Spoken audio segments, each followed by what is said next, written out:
छठा अध्याय ध्रुमलोचन वध।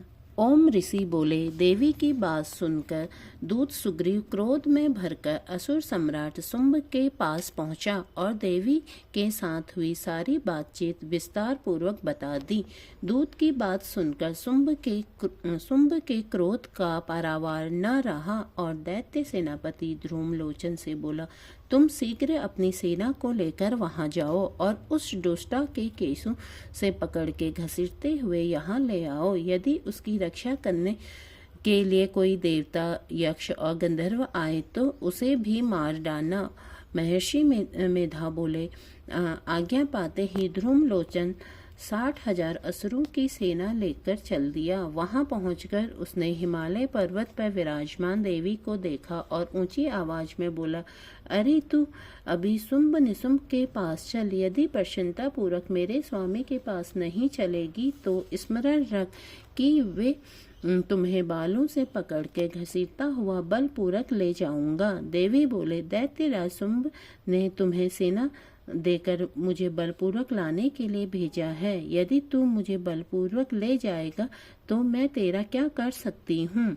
ऐसा कहने पर ध्रुमलोचन देवी जगदम्बा को पकड़ने के लिए झपटा तो देवी ने अपनी हुंकार से ही ध्रुमलोचन को भस्म कर डाला। यह देखकर असुर सेना क्रोध में भरकर अंबिका देवी की तरफ लपकी, परंतु देवी ने उन पर तीखे बाणों, शक्तियों तथा फरसों की वर्षा आरंभ कर दी। इधर देवी दुर्गा का वाहन शेर भी कुपित होकर भयंकर आवाज करता हुआ असुरों की सेना पर उछल पड़ा।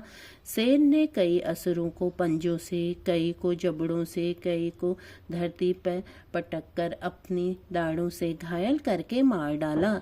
उसने अपने नखों से कितने ही असुरों के पेट फाड़ डाले और कितने ही असुरों के सिर धड़ से अलग कर दिए। वह दैत्यों के पेट फाड़कर उनका रस चूसने लगा। क्षण भर में ही देवी के वाहन शेर ने राक्षसों की सारी सेना का संहार कर डाला। शुंभ को जब यह समाचार मिला कि देवी ने ध्रुमलोचन को मार डाला और उसके वाहन शेर ने सारी सेना को मौत के घाट उतार दिया तो उसे बड़ा क्रोध आया। उसने चंडमुंड को आज्ञा दी कि तुम बहुत बड़ी सेना लेकर वहां जाओ और उस स्त्री को पकड़कर ले आओ। यदि उसे युद्ध करना पड़े तो सारी असुर सेना मिलकर उसे मार डालो। उस दुष्टा की हत्या होने पर तथा सिंह के मारे जाने पर वह स्त्री जिस दशा में भी पड़ी हो उसे बांधकर शीघ्र लेकर लौटो। बोलो जय दुर्गे मैया की जय।